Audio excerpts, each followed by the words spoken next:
can, please make sure that your microphone is on mute to reduce background noise. Thank you very much. And if you have any questions, feel free to open up the chat box on the ribbon on the bottom here and place them in. We'll have a question and answer session toward the end. So we'll get to those questions there. But feel free to, when we get to that portion, to raise your hand, unmute yourself, or throw it in the chat, and we can certainly get to your question. So good to see some familiar faces and some new ones. Like I said, we'll just give it one moment to let folks in. And Claire, if you don't mind, just keeping an eye on the list of the people in the waiting room.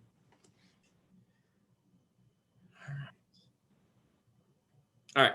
I'm just going to get started. We've got a good number of folks in here. I know we've got a packed house and a packed presentation list. So like I said, my name's Ben Kessler. I'm the Clean Transportation Specialist for the South Carolina Energy Office and coordinator of Palmetto Clean Fuels, which is our Clean Cities Coalition. We're doing a presentation today about electrified municipalities with Clean Cities, Georgia.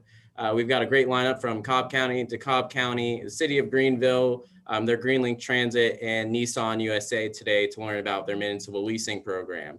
So I'm just going to hop in it. We're going to go through my presentation. I'll hand it off to Frank. What is Palmetto Clean Fuels? So like I said, we're an initiative of the State Energy Office here in South Carolina. So we cover the whole territory of South Carolina. We've been U.S. Department of Energy recognized since 2004. We've actually been active in the state since 1998. With the goal to promote alternative fuels and infrastructure. So Clean Cities Coalitions are fuel agnostic. We promote all alternative fuels out there, biodiesel, hydrogen, natural gas, and electric, like we're presenting about today. So our coalition's had a direct impact since 2009 of about 51 million gasoline gallon equivalents. And we've done this through, working with stakeholders, doing education events, trainings, and whatnot. So here are some pictures of our stakeholders from around the state and region. Working with BMW, doing drive electric events, Department of Education on propane trainings, working with the ports, going to conferences. We get around and learn a lot of stuff and see a lot of stuff. So if y'all are interested in that, feel free to go to energy.sc.gov to find out more where you can participate in these events too. And so we're talking about alternative fuels today. And why so? In South Carolina, it's a top tier recommendation from our 2016 State Energy Plan for governments to lead by example, to lower their costs, to reduce their fuel supply vulnerability, as we saw with the Colonial Pipeline incident, and to achieve economic and sustainable goals. So many local and state agencies are considering buying or leasing electric vehicles currently, and we have a bunch in operation here in the state. So these pictures are Chevy Volt from the city of Rock Hill, and there's an accompanying plug-in Mitsubishi Outlander with it. Richland County Libraries here in Columbia runs a Nissan Leaf to do deliveries, and Benedict College just received a police Bolt, an electric vehicle, a Chevy Bolt to use in their police department. So they'll be the first police department in South Carolina to use a four-wheel vehicle. Additionally, our energy office has a Bolt as well. It's the first state agency procured electric vehicle. We've done about 4,500 miles on it since we got it in March of 2020. Granted, we really just started driving it in January of this year, but we've only really done about $10 worth of fuel costs with that. So it's been a really great learning experience there. And so how can the energy office help you? We can provide technical assistance, help run the numbers on total cost of ownership. We have help with financial assistance. We can help put together grants. We've got some funding through mini grants and whatnot. And we also provide training opportunities. So we can connect your staff and drivers with certified trainers. We're doing a Proterra battery electric bus training in August for transit operators, and we're working with the Department of Education to do propane driver trainings in fall and winter. And so we can connect you with a lot of different folks. We have a bunch of different stakeholders across the whole spectrum of the automobile and fuel infrastructure world. And like I said, if you want to be involved in these events or know of regional news, please subscribe to our hubcap. And this is my contact information. Please feel free to reach out to me or call me. And thank you very much. I'm going to pass it over to Frank now. Frank, just tell me when to go next and I'll pass the slide on. Great. Thanks a lot, Ben. Appreciate everybody joining. So I am Frank Morris, Executive Director for Clean Cities, Georgia, and we're happy to partner with Ben and South Carolina Energy Office to put on this presentation. We do this on behalf of the Department of Energy and our charter.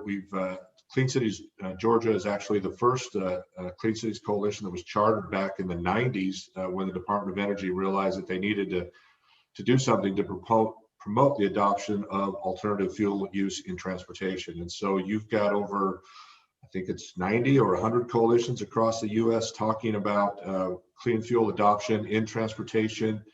We are fuel agnostic, as Ben talked about. And just to take you through a couple of the programs that we work on, Ben, next slide.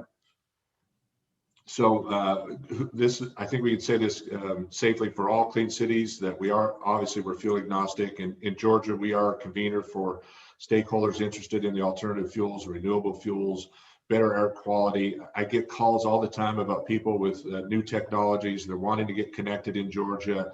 You know, someone from the Northeast has an electric bus program that they're wanting to talk to us about. So we'll connect the municipalities with that.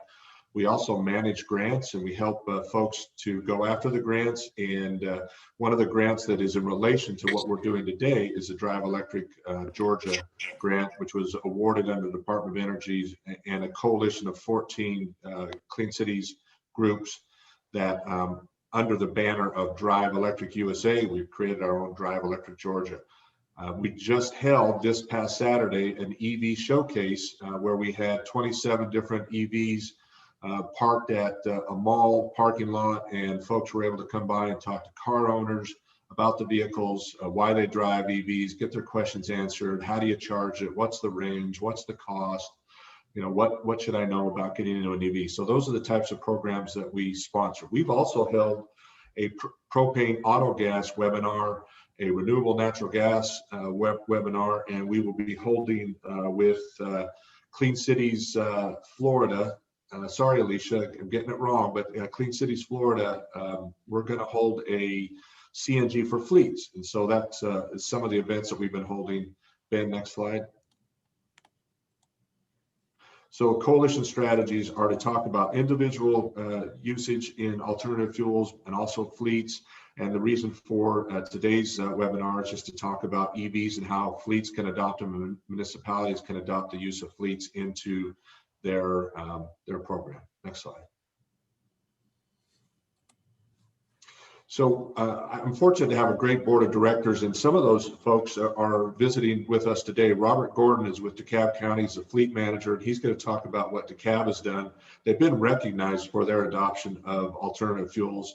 And we've got Jeff Leonard, who is representing Cobb County on behalf of Al Curtis, who is also on our board.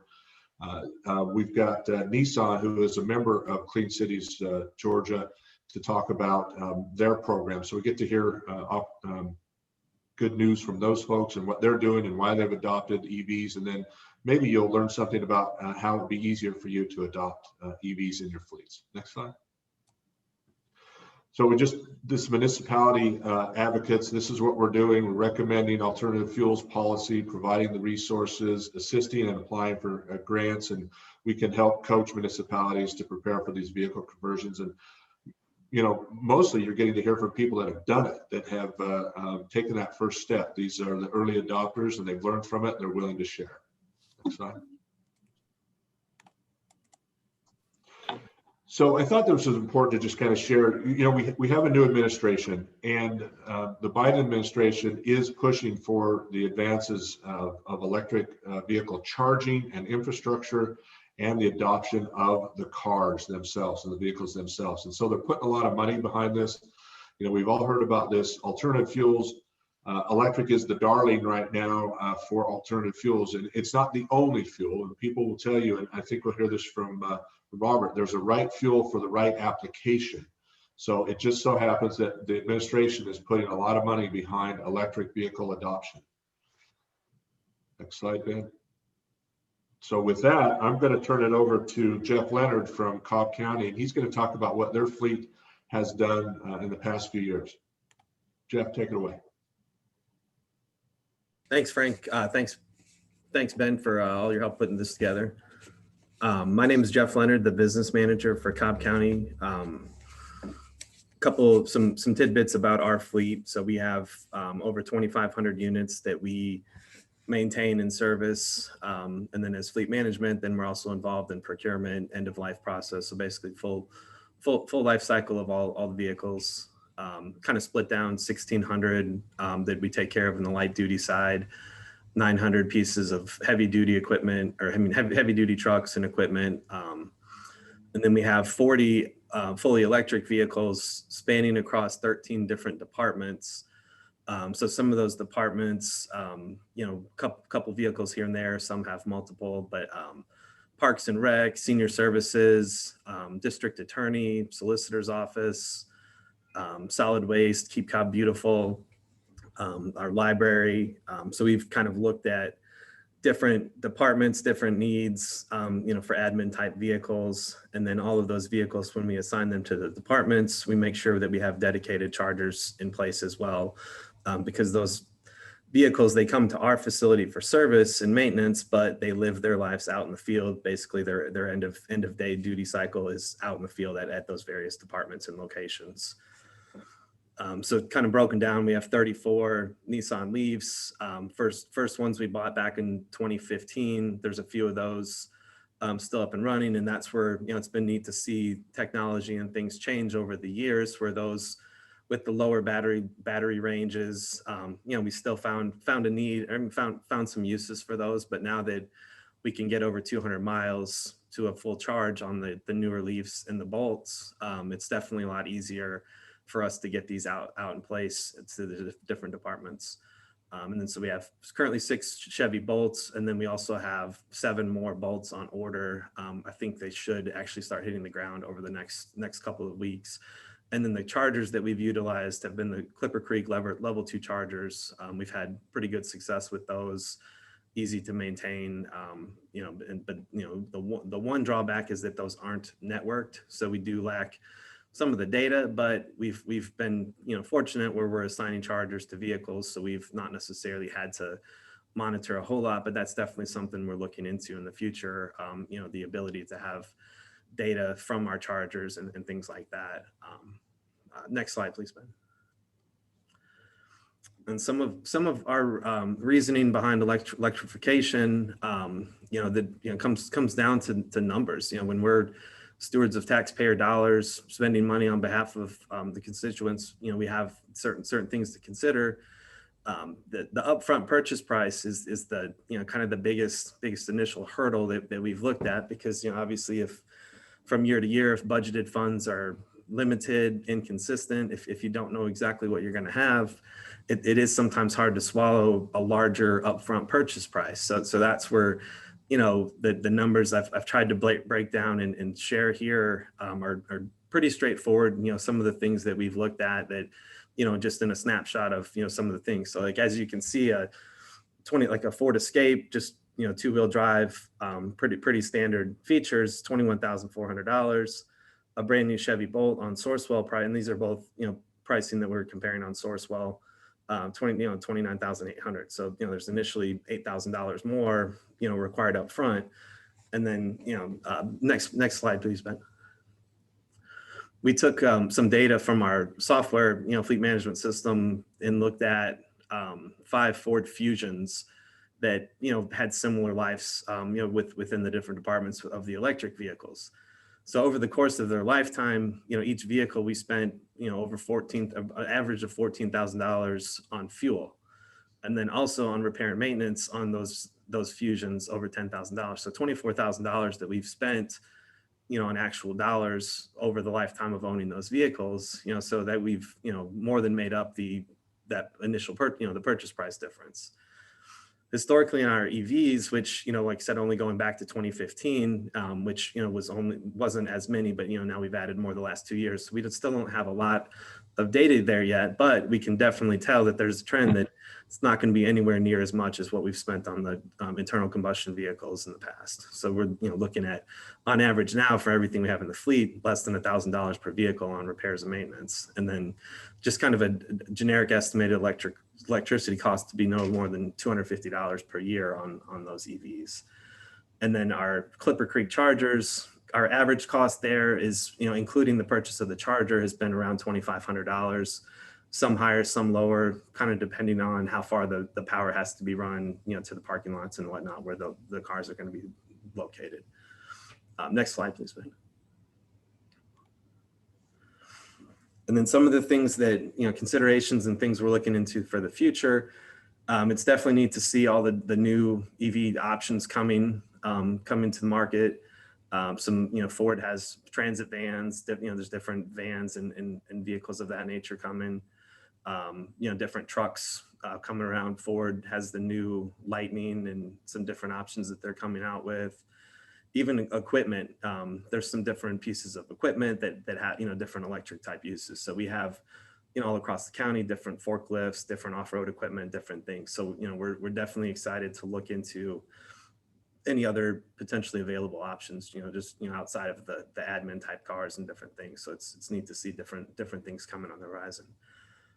Another thing that, definitely some thoughts for the future, some room for improvement is, servicing, maintaining the EVs, technician training, trying to make sure that we have, staff members that are comfortable being around high voltage electricity, things like that. So, we've been fortunate where there's not a lot that we have to do to them, but something that we want to look into as far as training for our technicians, different things to be prepared to be able to service and maintain these as we move forward.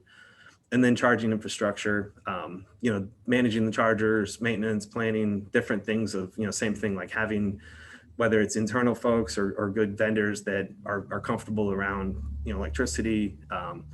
And like I said, we've been pretty fortunate with the Clipper Creek chargers where we've not had, many fail parts. There's not a whole lot to them. So we've, not had problems. I mean, they're outside in the elements. So, I mean, considering potential things that could go wrong, we've been fortunate, but different things to think through. And then as you're adding chargers, always think big, always think towards the future. If you're adding, electrical panels, breakers, things of that nature, always think, the bigger picture of, how many more cars could go into an area, or if you're planning new buildings, new parking lots, things of that nature. Anything that can be taken into consideration would be most helpful. Next slide, please, Ben. And then just some advice, the more the electric vehicles get driven, the better. Some people, they're hesitant to take the first step. And for some of them, it's just the newer technology of a push button start that throws some people off from the beginning, just since we've had older vehicles in some of our admin departments. We had old even police Crown Victorias that were turned down, transformed over to admin cars, things like that. So like, as we've transitioned, even just simple little things, but I mean, most people, once they get in there, the opportunity to drive a brand new car is pretty appealing. And then, it's fun. I mean, the Chevy Bolt has 200 horsepower. It's not like you're driving around in the slow lane, because it's not so it's different things like that where, and then, anywhere we can, because we do have a few electric vehicles in our motor pool for loaning use. So if somebody has a vehicle here in our shop, we're trying to encourage the use of those wherever we can, and the ones that aren't permanently assigned out to departments. So different things, there's always in the government world, but I mean, I think in any type of work atmosphere, there's, resistance to change. People are, this is the way we've always done it. And that's never going to go away. That's going to be something that's dealt with, forever. But if there's different ways to approach it, and that's where we've had success with some of our departments, like our tax assessor, the county appraiser department, where they're going out in the field. They've been one of our great users. So like, they had the early leaves. So we made an effort to get them some newer ones, make sure that they were taken care of, because any of the departments that are definitely open and have been good, good adapters, it's been neat to see. And we've had others kind of slowly trickle on, but it's, so that's been a couple things here and there, but yeah, all in all, and then, just being able to work with our, county members of the county community, and then our leadership, the commissioners and chairwoman, they're definitely open and supporting our efforts. So it's been neat, and we're hoping to continue to grow anywhere we can. Thanks everybody for their time today. If you there's my contact information. If you ever have anything you want to reach out to us, we'd always be more than willing to support and help any way we can. And we will turn it over to Robert Gordon from Dekalb County. He'll be coming up next. Good morning, everybody. Excited to be here today to give you a little bit of information about Dekalb County and what we're doing with alternative fuels. You can go to the next slide. Just a little basic information on fleet management. We basically have 152 positions. I normally have about 142 filled. Anybody that's in the fleet business knows how hard it is to find technicians. And we work really diligently recruiting and have quite an aggressive apprenticeship program going now that I'm real proud of. Basically, my operating budget's $30 million a year. My replacement budget runs around 25 to 30 million a year for replacing vehicles. We take care of 3,641 vehicles. That doesn't mean chainsaws, weed eaters, or push mowers. We don't work on that stuff. Everything we got's a rolling piece of equipment. We average, this is a key point right here, our fleet is utilized very heavily, the majority of it, but we put on 30 million miles annually every year on our fleet and have for a long time. So our police cars, our fire trucks, our garbage trucks run very, very hard. Obviously, there is some departments that don't run as hard as others, but we put a lot of miles on vehicles. We're up to about 395 alternative fuel vehicles in our fleet. That's everything from propane to natural gas to electric.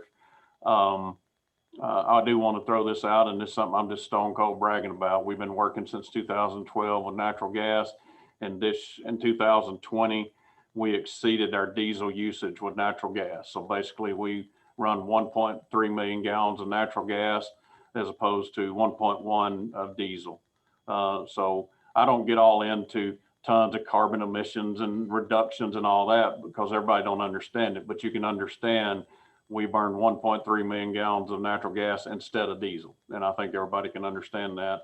And it was a big accomplishment for us. I've been working really hard trying to get us to surpass our diesel usage. So just plain out bragging about that. Next slide, please. Just a little quick shot. This is our administrative building, but all of the vehicles you see lined up in front of the building there are all alternative fuel. That's CNG pickup, CNG van. There's a Bolt, electric Bolt, the grapple truck, the side loader. All those are natural gas. And currently we're up to 16 different types of vehicles running on natural gas. So we've tried it and everything. If anybody out there is interested and want to learn about it, I know today's conversation is more electric and we're going to get there, but I can't help but brag on our natural gas fleet. So if you need any help and want to know about it, I promise you I can give you a lot of information. Next slide, please. Just to get into our electric fleet vehicles, basically we have 10 electric Chevrolet Bolts. We have 2 plug-in hybrid Bolts. We have a couple of first ones we ever got with some Focuses. They don't make them anymore, Ford don't, but we did have a couple of those. Still have them in the fleet. 10 plug-in hybrids, 6 plug-in hybrid bucket trucks. We do have 3 of the new, they call them EUVs, but it's basically an SUV version of the Bolt on order. We have 2 more of the regular Bolts on order. We have planned for next year a minimum of 25 EUVs. Very, very excited. Probably will buy more than that, but we have the funding. We're going to be able to do it. Pickup trucks, it's all going to depend on what really gets out there. Everybody says they're going to have something out. When they do, it's going to depend on the pricing. If we're getting any incentives, typically we don't get any incentives on the first year go around, but we'll see. So next slide, please. This is just our Chevy Bolts, first one we ever got. It's up to about 25,000 miles on that vehicle now.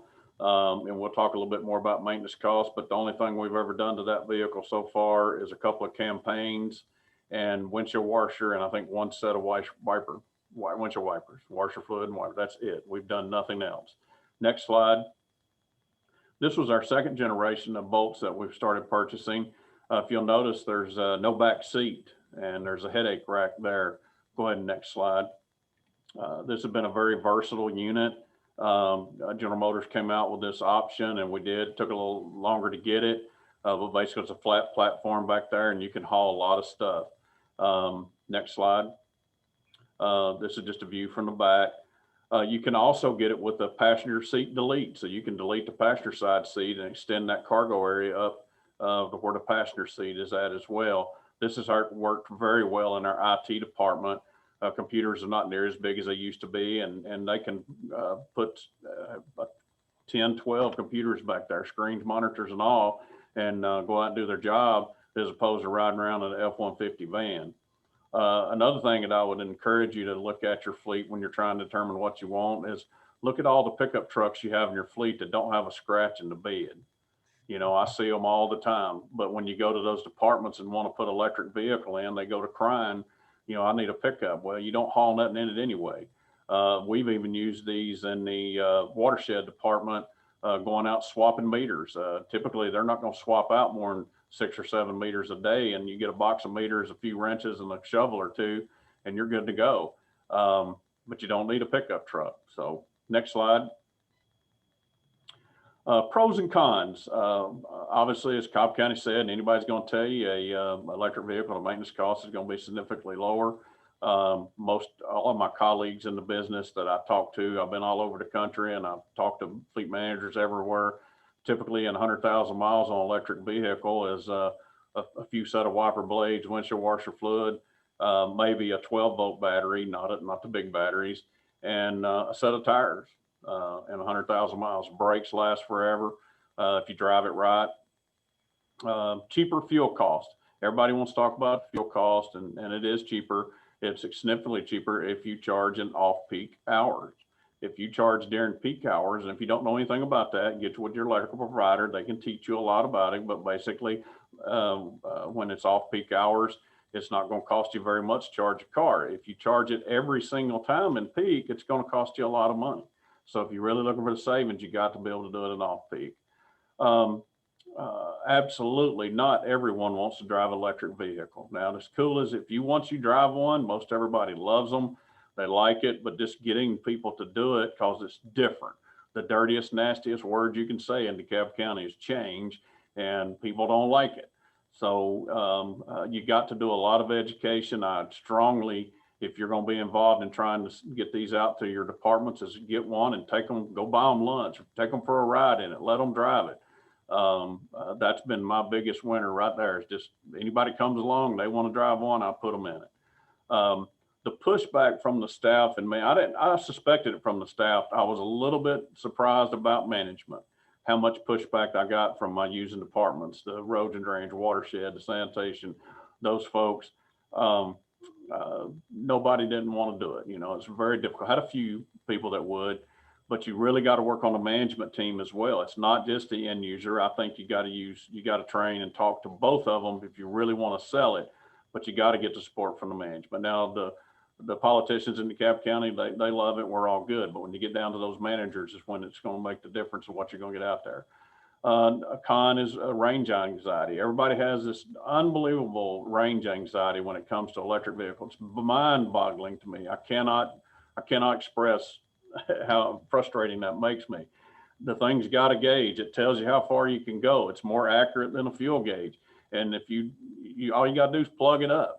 And then government agencies, and I want everybody to pay attention to this, unless you're in some kind of municipal government I'm not familiar with, ain't nobody going to drive over 50 miles a day anyway. And if they do, you need to be looking at what they're doing during the day. Nobody runs that much. And if you're up to 100 miles, you know, really, what are these people doing? So there's no problem with coming in and plugging a vehicle up and charging it. It's the craziest thing I've ever seen, how people cry about it so bad. And I'll discuss that a little bit more in a minute. Driver training, obviously you're going to do some driver training. And even here, as much as I thought we trained, lo and behold, the guy you gave it to winds up back in a pickup and they give it to somebody else and nobody tells them really how to drive the thing. So there is a lot of economy that you get if you learn to drive electric vehicle, especially on the bolts. I don't know on the lease, but the bolts has a little paddle on the steering wheel. You pull the thing and it'll take you plumb to a stop, and the whole time you're making electricity. All of them's got degenerative braking. You let off of it, it's going to make electricity, but on the bolts they have that paddle, even makes more. But it does take a little bit of driver training. Cost, obviously, the electric vehicles are pretty expensive, so you do got to look for cost incentives. Typically, when they first come out, the bolts, they didn't give us any incentives. The government agencies took a few cycles before we was able to do that. So even though they say we're an early adopter here, I'm not the guy that's going to be buying a guinea pig truck, if you will, or a science fair project. Grant you, there's manufacturers are building electric trucks out there today. The technology is getting here. But you got to make sure it fits your application first and that you can afford it, because most things are very expensive when they first come out. Next slide. Okay, application. This is key if you want to be successful in electric vehicle business. Is you need to know, what type of vehicles do you really need, and what's out there, what's tested, what's already worked. If you got buckets full of money and you can go out and buy something that be the first one on the block, more power to you. I don't do that. I don't run my business that way, and I get pushed sometimes by.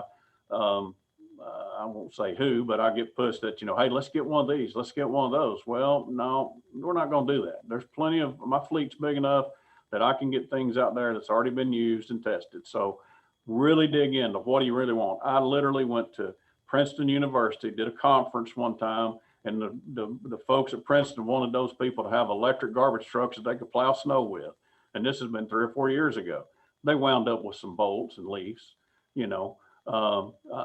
it's just not here yet, in my opinion. How much range do you really need? Like I was talking about range anxiety. If you got an application of somebody that only runs 50 miles a day, you don't need 400 miles of range.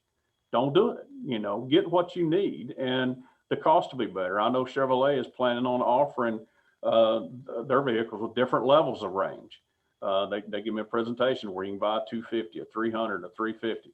You don't need to spend the extra money. If somebody's coming back to the warehouse, back to the parking lot every day, plug the dang thing in and charge it.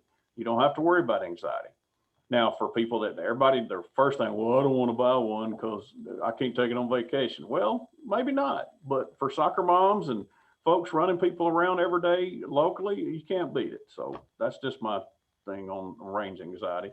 What type of charging do you need? This is very important. You have to sit down and think about it. Once again, this goes back to your range anxiety.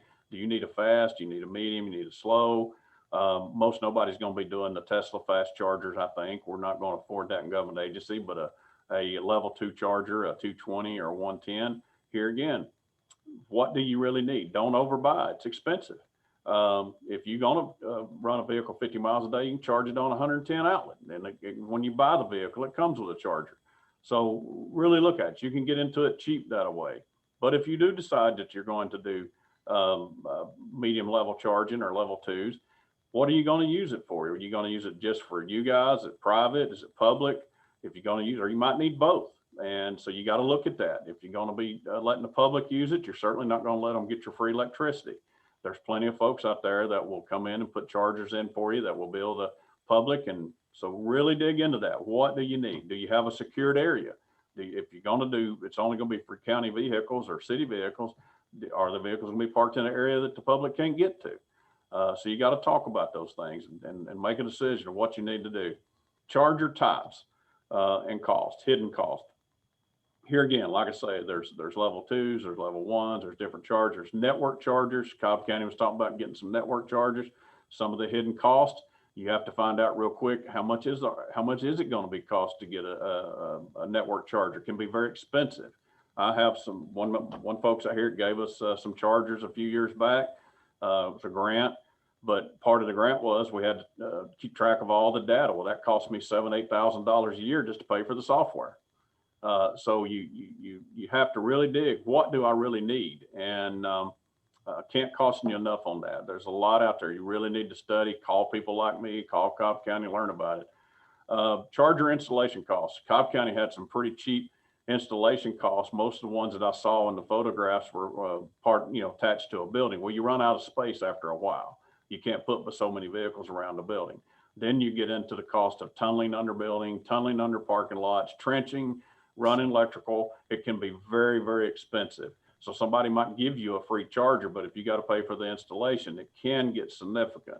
One of the things I can give you a good tip, people that drive electric vehicles don't mind walking across a parking lot. So they don't always got to be up against the building. You can drop in a service on the other end of the parking lot and have a row of chargers with a meter on it. So, but installation charges can get very, very expensive if you have to start putting in more power coming into the building. So that leads into the next point I got is, do you have enough power on site? Honest to God, The president of the country, these other companies are talking about, oh, we're going to be so many electric vehicles in the country by 2025 or whatever. If you don't have enough electricity coming into your parking lot or to your facility, and it takes a lot when you start getting more and more vehicles, along with if you ever do any trucks. So Georgia Power has got a program that we're working with. They're actually going to put in the infrastructure. They're going to put the cables in the ground, and they're going to put transformers. And we had to give them projections of 5 years as far as 10 years out before we might even be using that stuff. But that's going to save you a ton of money if you can work out something like that with your power provider. Absolutely think long-term. Cobb County mentioned that. You got to think long-term. If I'm doing 10 cars today, how many am I going to be doing next year and 10 years from now? Because if you start putting in the infrastructure, you might as well put it in now. It ain't never going to get any cheaper. But you have to have enough power coming in to make that happen.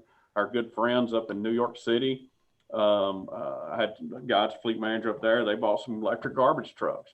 They had to put in a substation, literally a miniature substation, because they did not have enough electricity coming into wherever they was going to try to charge these vehicles. So the cost can get really, really expensive. And if your power provider will do it, Georgia Power has been a great partner with us. It's not finalized, and I'm not going to give all the details on what all we're doing because I don't want nobody to steal my thunder, but I'll do my best. Yeah. uh-oh. We make sure that Okay, let's go to the next slide. There's my contact information. The thing that I really, if you don't get anything else, write that phone number down, get my email address. I will help you any way possible when it comes to all fuel vehicles. I'm very, very, very familiar with everything you can think of with natural gas. I'm learning the electric. We're all learning it together, but I'd be glad to share the pros, the cons, the good, the bad, and the ugly. If anybody wants any information at all, please give me a call. Thank you. Awesome. Thank you so much, Robert. All right, now we're going to turn it over to James with City of Greenville and talk about transit buses. So we're going to be stepping up into the heavy duty world. So James, take it away. Good morning. Thank you. I'm James Kill. I'm the director for GreenLink in Greenville, South Carolina. I'm going to talk about our transit deployment here. So if you would go to the next slide, please. So we've got a fleet of 4 Proterra buses right now. Proterra is the electric bus manufacturer that is located here in Greenville. They're one of the market leaders right now in the heavy duty electric bus infrastructure. They do both the charger installation and build the vehicle. So we've had these in service since April of 2019. You can see a picture of all 4 of them there. They're about 42 feet long. And we were about to order 6 more to increase the size of our electric fleet to 10 vehicles. Next slide, please. So you can see right here, we've got a bank of 4 60 kilowatt chargers. So this is the Proterra power control system. So whenever all of our vehicles are pulled up, we're pulling 240 kilowatts of power. Kind of parallel to this, we're also in the process right now of building a new maintenance facility. And we're putting in a 1.5 megawatt charger there. So I'm kind of getting to what Robert was saying. Utility is very important, and coordination is very important. That's kind of what I'll focus on moving forward. Next slide, please. So just to kind of highlight how we initially purchased our vehicles and kind of what we're moving forward with. So our project actually dated back to 2017, and we were awarded some 5339C funds, which is the low and no emission grant program that's under the Federal Transit Administration. We applied for 2 and did some money digging and ended up finding enough money to buy 2 more. Took delivery in April, and then were awarded more money last year in 2020 to buy 6 more. And we're hoping to have delivery sometime in 2023. That delivery's been delayed because our current facility does not have the power that it needs to add 6 more chargers, because we had the 60 kilowatt chargers. Right now the average charger that Proterra is selling is 125 kilowatt charger. So chargers are getting bigger, they're pulling more power, but whenever you consider we're running service 18 hours a day, it's taken us 4 to 5 hours to charge a vehicle. Being able to charge that vehicle quickly is very important, especially considering the size of the battery is between 440 and 660 kilowatt hours. Next slide, please. So we kind of hear this a lot with, well, what is the uptime? How reliable is it? And I realize that I see on here that a legend isn't very easy to see, but if you look at the red dashed line, we've got a goal to have a fleet uptime of 85%. And this takes into consideration preventative maintenance as well. So if a vehicle's down for PM, it is still considered offline. The purple line is our gasoline fleet. The yellowish line is diesel. The green line is our Proterra, and then the black dashed line is average. So if we look at the green and we compare it to the yellow, you can actually see that it's sporadic, the same as diesel. And a lot of that just depends more on the charger than the vehicle. And this is something that we've run into as well. Being in South Carolina, we have a lot of respect for weather, including hurricanes. So power goes out, your electric buses don't work, and diesel does. So kind of keeping in mind that the charger infrastructure is directly tied into you being able to perform. If you've got a gasoline or diesel vehicle that goes, your pumps go offline, we can go down to the QT, the Sphinx, we can fill up and we can keep running. If the charger goes down, you don't have an electric vehicle if you're in a transit agency until you get it fixed. So, one charger goes down, it's not a big deal. 2 chargers go down, we can survive. If we've got 3 chargers down and we've been there, we start having to pull those vehicles off the road just because we don't have the infrastructure to charge everything at the rate that we need it. Move to the next slide. So just a picture of the interior of the vehicle. We hear a lot from a lot of people. Oh, well, I bet your drivers and your passengers are so happy that, we're having an electric vehicle. At the end of the day, our passengers and our drivers really don't care. People who use public transit need to get from point A to point B. It doesn't come down to, oh, well, I'm going to use the bus because it's electric. Well, most people just need to get where they're going, and that's what we provide. So on our front, it really doesn't matter at a customer base, what kind of vehicle that we're providing service with. Next slide. At the same time, we also hear some interesting things about, oh, well, it's louder, it's quieter. If you're outside of an electric bus, it is quieter. You don't have the engine noise, but from the passenger experience, the inside of that bus is just as loud. The majority of the sound that you get on the inside of a bus is actually from the AC or the heat that is generating that noise. So from the passenger experience, most of the time, they don't even realize that they're on an electric bus as far as noise is concerned. That being said, you do have an issue with pedestrians. We've had several people that have been out walking in the street and realized that the bus is beside them because they didn't hear it. So on a safety perspective and training with these vehicles, you have to make people more aware and put some systems on the vehicle to make people more aware that the bus is there. So there's some systems out there. Protran is one that just kind of gives some audible enunciation anytime an electric vehicle is around, that the bus is there and gives them a little bit of indication. Next slide, please. So as far as the factors affecting energy use is concerned, and I think that this has been something that I've been most interested in. So I realize most of you probably never been to Greenville, but we've got some very flat area and we've got some, I don't want to say mountainous, but if you go to northern Greenville County, it is mountainous. So there's 3 factors that really affect how the bus performs, and terrain is one of the biggest ones. And if we put one of the electric vehicles out on one of our flatter routes and it's in the fall or the spring, we might get 10 hours out of that vehicle. If we've got a driver that's paying attention to how they're driving and use some of the regenerative braking to their advantage, it's great. But, if we start getting into the winter, nothing kills the battery on an electric vehicle like the heat. Heat absolutely burns up your battery faster than anything else. If that vehicle is cold, meaning, it's 30, 40 degrees whenever you get on and you've got to heat up that entire cabin, you're going to pretty much exhaust your battery in 3 to 4 hours. So you're not going to get hardly any range out of that. So, for electric vehicles, especially transit, pre-sequencing is important. And that's the process of turning the heat on or turning the AC on and leaving it on 24/7 on the vehicle, even when it's plugged in, because it keeps the cabin at an ambient temperature.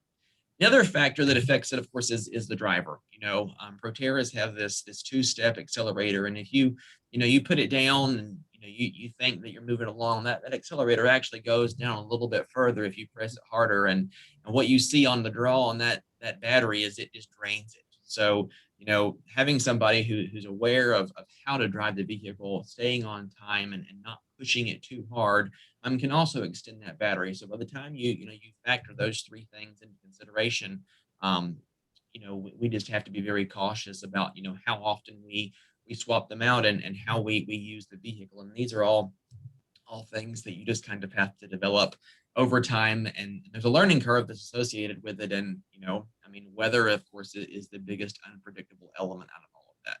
Next slide. There's some great technology out there to monitor how the vehicle is doing and what's wrong with it and what's right with it and what the benefits are. So we use a platform called Vericity, and it's a telematics system that hooks right into the can, but gives us some great information by driver, by route, by day, of how much energy we've used, how that driver is performing, as well as your emission statistics for the day. But if you got a grant writer who's looking for grant funding for a project, being able to have historic data is extremely powerful. And just realizing what you're doing, when you're doing it, and how, ultimately, you can look at ambient outdoor temperature and other factors and see how it's affecting battery life. Next slide, please. So, kind of getting into the environmental impact, you can actually run these reports that it's just generated to look at what your CO2 net results are and what your NOx results are, and see how much you've saved over whatever period you would like. So this was for a report that we ran in January of this year to see how many pounds of CO2 we had saved, and how many ounces of NOx were saved for the course of 2020. So not great information that we really care about, but whenever it comes to grant writing, it's important information to know. Next slide, please.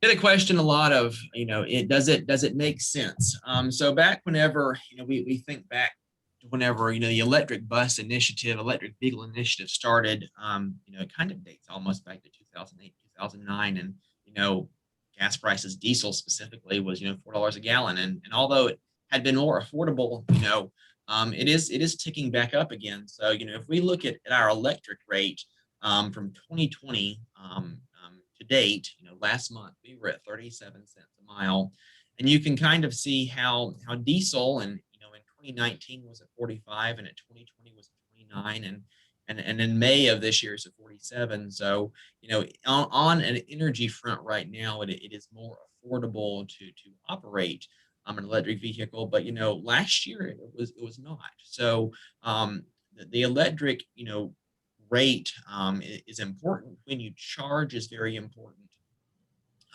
And ultimately, the price of diesel is one of the biggest factors in determining, that, because the price of fuel is much more unstable than the cost of electric. Next slide. So I got a couple of takeaways, and the biggest thing is that pick a partner. We hear a lot that it's not bleeding edge technology, and it is. And I say that because it changes every year. It gets better every year. There's significant improvement every year, and whenever things stop improving and the features are what gets better, then that you're no longer in bleeding edge, in my opinion. But right now, range gets better every year. Stability gets better every year. Reliability, it all improves every year. So it's bleeding edge. So pick your partner. So for us, that was Proterra. That it was Duke Energy, right? So obviously, Proterra is here, so being a hometown customer helps. But thinking about how to get in front of them and figure out how their vehicle is going to perform. For the most part, manufacturers know more about their vehicle than you ever will. So getting them in the door and talking about what you're trying to accomplish is step one. And maybe you talk to a few people and figure that out. Partner with utility. That they want to be involved. So if you look at South Carolina, Duke Energy is our provider. Piedmont Natural Gas is the gas provider. We're transitioning away from diesel to electric, or or compressed natural gas, and Duke owns Piedmont Natural Gas. So Duke is it, right? That they want to be your partner. They want to work with you. But at the same time, getting in front of them, understanding what the grid looks like in the area that you want to deploy is important, And I'm not talking about, you want to go buy a couple of vehicles and plug it in 110, our systems, 483 phase. Whenever we start pulling power, Duke knows it. It's a significant strain on the grid. But we got in front of them and made upgrades early, and all of that, takes time. Deploying electric vehicles isn't go down to the Chevy dealership and pick it up and bring it home and plug it in. Procurement takes time, over a year of getting infrastructure installed and online. So it's important to get in front of your partner, get in front of your manufacturer and your utility, and understand what is going to work where. Our routes, we move about 250 miles a day. So being able to understand what is the real range that you're going to get, because I can tell you the range that is marketed and the range that you actually see on performance are not the same thing. And it's really important to understand how any specific vehicle is going to perform in your area. Invest in a good warranty. It is extremely valuable.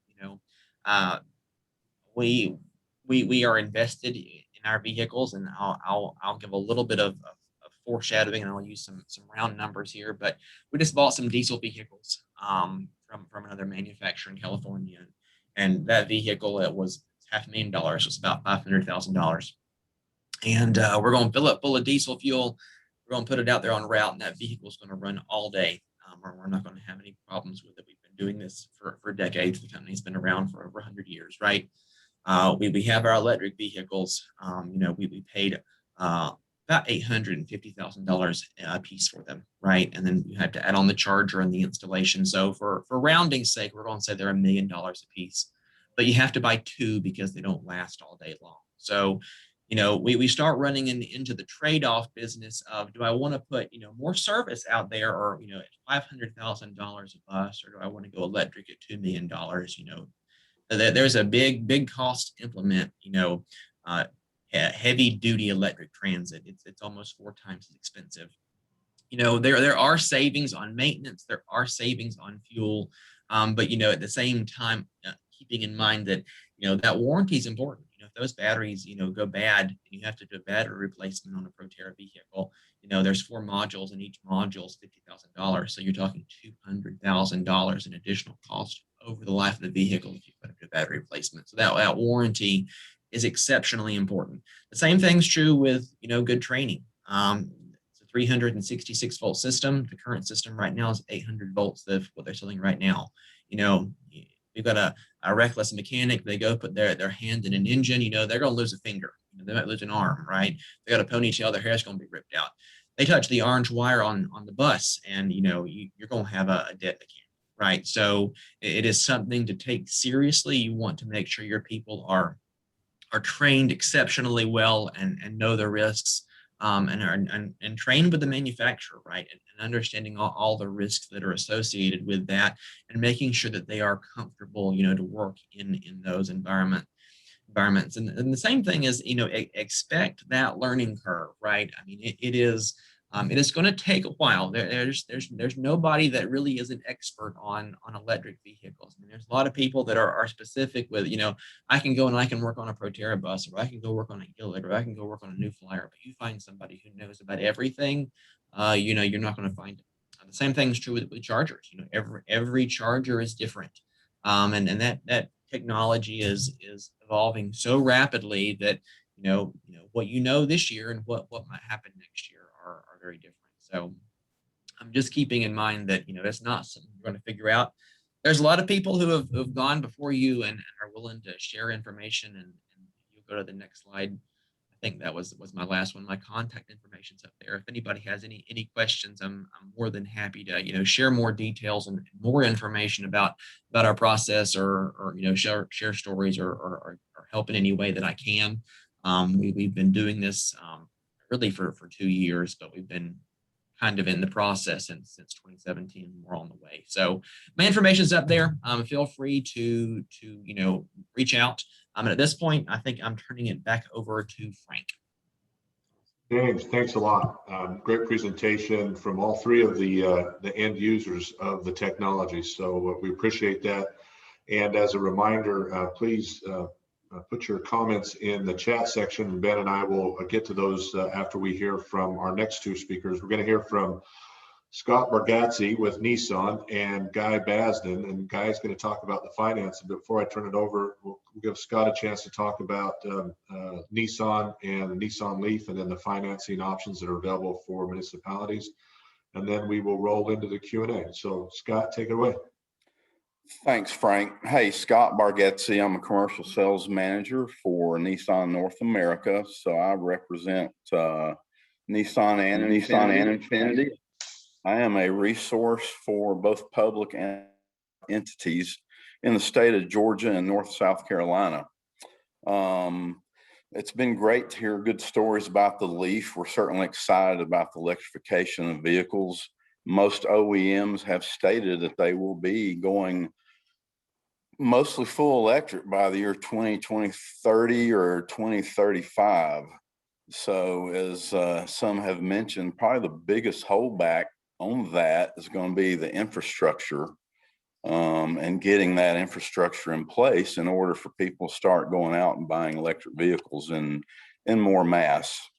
So that being said, the 21 Leaf as info, great vehicle, 2 battery sizes. The smaller battery size gets about 150 miles of charge. The larger battery size is getting about 226 a charge. We will be coming out with our second full electric vehicle, which will be a crossover, probably early next year. So that being said, I do want to turn it over to Guy Basden. I want to let the munis know here that Guy's going to talk about municipal lease. Right now, the municipalities and government entities per se can go out and buy a model year 21 Leaf off a dealer lot. And if they're in our fleet program, they are going to get an $8,000 incentive. So that being said, if anyone on this call wants to reach out to me later on, certainly you can get my contact information. And I'm going to turn it over to Guy Basden and let him talk about our special NMAC Muni Lease program. All right. Thank you. On behalf of Nissan and Nissan Motor Acceptance, we appreciate you guys letting us participate. I am Guy Basden. I'm the financial service manager, the local guy here in Atlanta. I work with Scott and some of the municipalities in Georgia. We can go to the next slide. So with our municipal lease program, pretty much all your local municipalities we're able to do business with. The only thing we exclude is we don't fund the federal government or, of course, for foreign governments. So pretty much everybody on the call we can do business with. Next slide. So I'm sure you're interested in the Leaf mostly, but as Nissan Motor Acceptance, we can do leases on all our products, all our new products, just nothing from dealers with a demo or service. Anything pretty much under 7,500 miles, we can put on our lease product. Next slide. So the Nissan lease, I have 7,500 tax credit. It may be 8,000 this year. We do have a one paid lease. You can design the lease to pay up front, 24, 36, even 39 months, one lump sum, and then we'll see you, at the lease end. We also have a signature lease, which is kind of what we do for the public. But we're able to do that with the municipal lease for the municipalities also.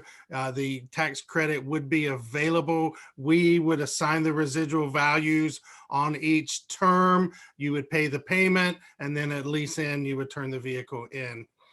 We do have a true municipal lease with the $1 buyout. The tax credit would not be available. And then we also offer a open-end track lease, which we do with a lot of our commercial customers. There's no mileage restrictions or usage restrictions, but of course the tax credit would be unavailable. So those are basically the 4 types of leases that we can provide for the municipality. Next slide. So We can fund the municipalities up to $250,000 through our dealerships, of course.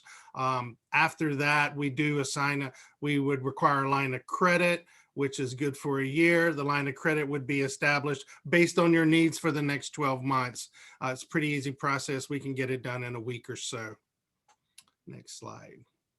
Insurance requirements, nothing unusual here. $1 million for public liability and casualty coverage with Nissan Motor Acceptance LLC listed as additional insured and loss payee. So nothing unusual there. Next slide. You might want to screenshot this. This is just the benefits of our municipal lease. We can tailor your lease for whatever you need, pretty much, for the term, the residual, however you guys want to, paid lump sum or monthly. And on all our leases for municipalities, the non-appropriation clause is available. So no worries there if the money's not appropriated the following year. But once again, Guy Bazin here in Atlanta, I'm happy to help any of you. Between Scott and I, we can direct you to one of our commercial Nissan dealers to assist you with the vehicles for the Leaf or any other products. And we do appreciate you letting us participate today. Hey, it's Scott again. One comment, one point of clarification. So for our fleet clients out there, there is a current $8,000 incentive off of invoice if you go to a Nissan dealer and purchase a model year 21 Leaf. That $8,000 would also be good for this lease that the guy is referring to. So if you do qualify for that $7,500 federal tax credit, then you're basically getting a $15,500 incentive off of that vehicle. So you're getting a Leaf just about half price down into the $15,000, $16,000 range. Yeah, so just want to make sure everybody's clear on that. That incentive, $8,000, is our fleet incentive. That is good on out of stock Leafs model year 21 bought off dealer lot. Thanks, Scott. Hey, Scott and Guy, thank you very much.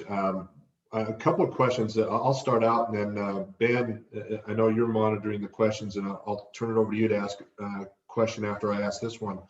But if everybody would put something in the chat or raise your hand, we'll call on you. Robert Gordon mentioned and showed us a picture of the seat delete option for the Bolt. And Scott, you and I were in conversations about that. Can you tell us where Nissan is on that option?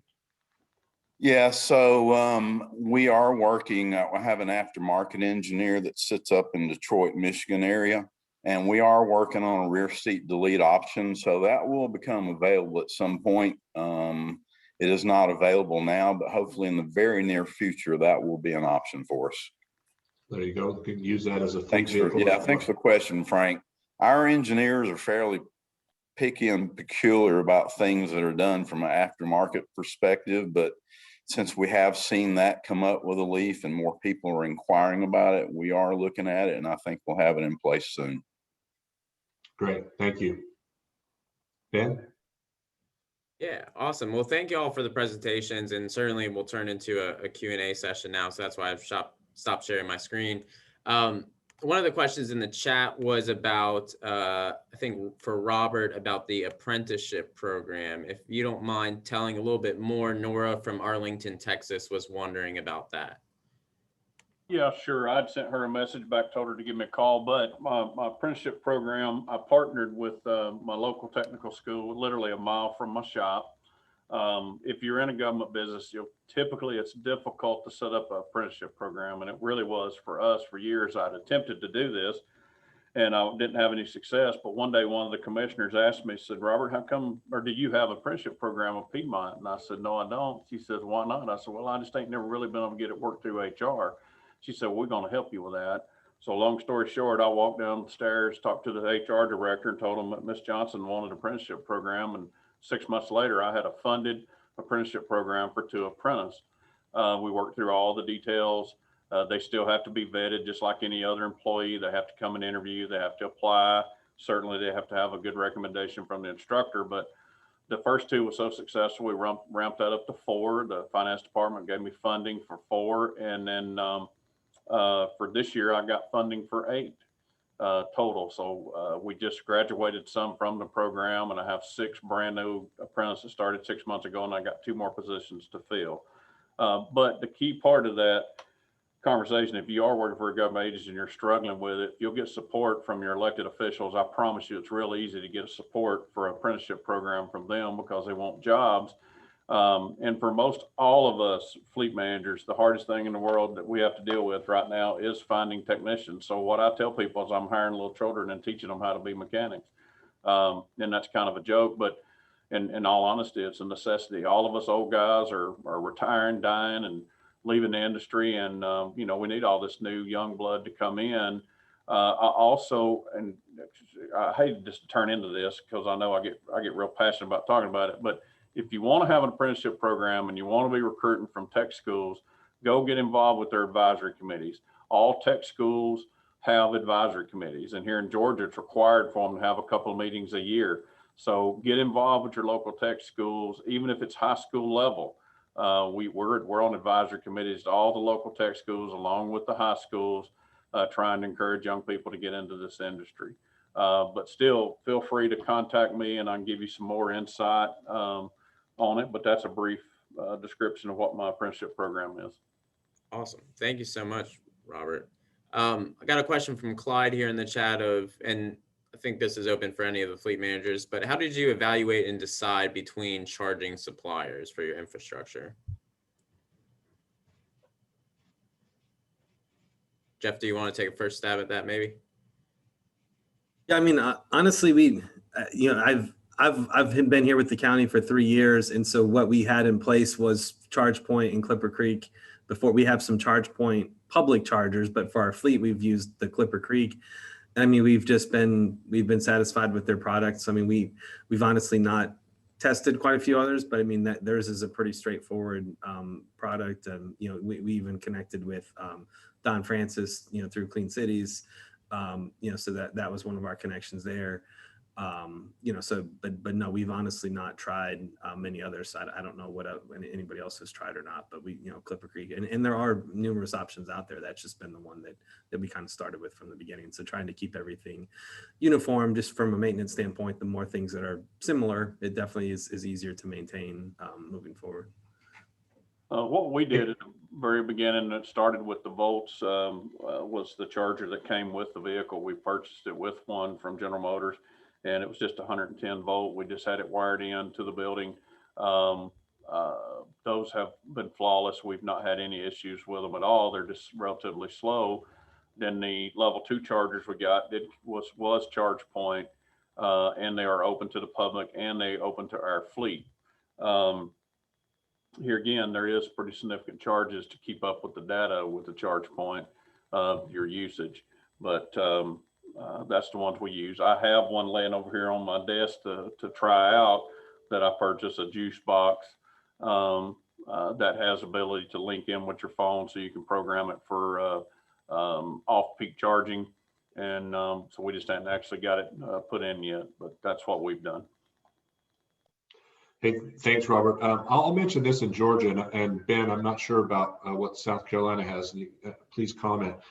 But Georgia Power has a program that they are rolling out. It's called Make Ready, and 2 programs, Make Ready and Community Charging. So the Make Ready program, they will help organizations, and I'm sure municipalities would qualify for they will incur the expense of the infrastructure for electric charging all the way up to the charging unit, and the end user has to purchase the charging unit.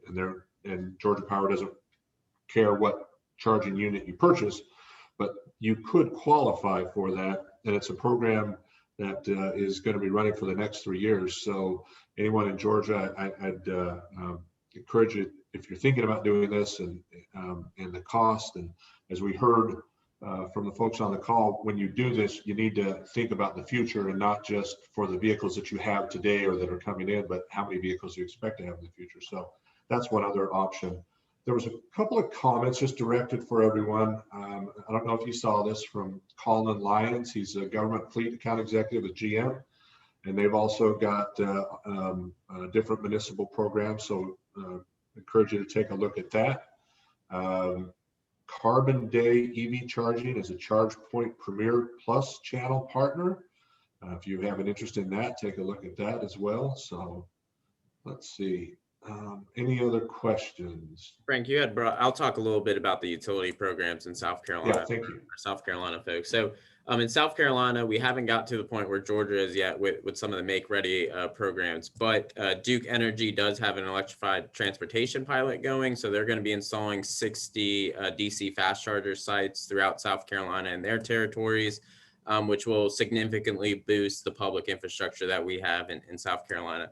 They're also additionally doing a $500, I think it's $1,000 rebate program for residential level 2 charging. So it doesn't apply to fleets, but that is something.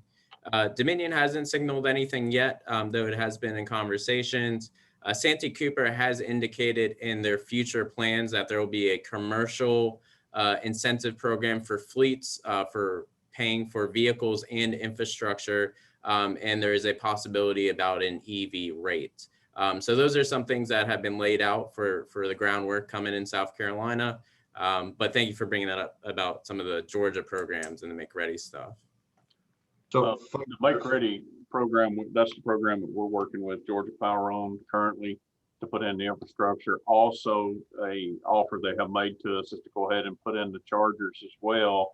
And then we basically, I guess you'd say, lease them for the next 5 years, pay the money back to them in 5 years. And then the chargers belong to us. So that is another incentive they put in with the Make Ready program for us. that's great. Thanks, Robert. One group that reached out to us in Georgia is working on electric buses for school districts. And so there are, and I know we've got municipalities on here and maybe not too many school districts, but if you want to share that with your partners, there are just so many different programs to explore if you're thinking about entering into the EV space. So whether it is the transit buses, school buses, work trucks, smaller vehicles for fleets like the Bolt and the Leaf, there's certainly many options there. So do your homework and let us know how we can help. Yeah. And a question I got for the fleet managers, and maybe Jeff, I know that y'all have had Leaf since 2015, and Robert, y'all have had some vehicles since then as well. But have y'all considered resale value and how that works out into, fleet management? I know, when we purchase vehicles, we're also considering down the road of resale value. So how does that figure into the equation? In all honesty, it was kind of the same thing we did with the natural gas. When we started the natural gas vehicles, there was nobody had sold a used natural gas truck in the country. So we really didn't have nothing to go on. We did buy very high quality bodies for our garbage trucks. We knew that would have a resale value to them. Kind of the same way with the electric vehicle. We didn't really concern ourselves too much with the resale value of it at this time. Because we're going to be running them for a while. We bought all of them. We didn't lease any of them. And so we just not really worried about it too much. We just went ahead and did it because you're really looking at a crystal ball. You can't predict the future and you don't know what it's going to be worth. You can make some kind of erroneous projection, but when you're talking about something that's never been sold before, that's not been an issue with us. We did actually, we had 3 of our original Leafs, the 2015s that we sold. We worked with our purchasing department and sold them through eBay. We captured between $5,000 and $8,000 per vehicle. And I don't remember the mileage right off the top of my head, but there was still a substantial amount that we were able to sell those for. Fantastic. And then I've got a question from David, who I believe is in Vermont. He was talking to James about power outages with the transit buses. Have y'all given any thought to a microgrid down the road? They just had a ribbon cutting in Martha's Vineyard for their transit agency where they have 12 buses in operation now.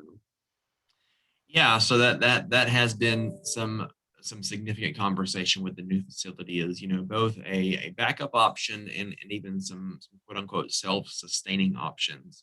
I will say for us, it hasn't been as big of a concern in the short term because the majority of our fleet is diesel.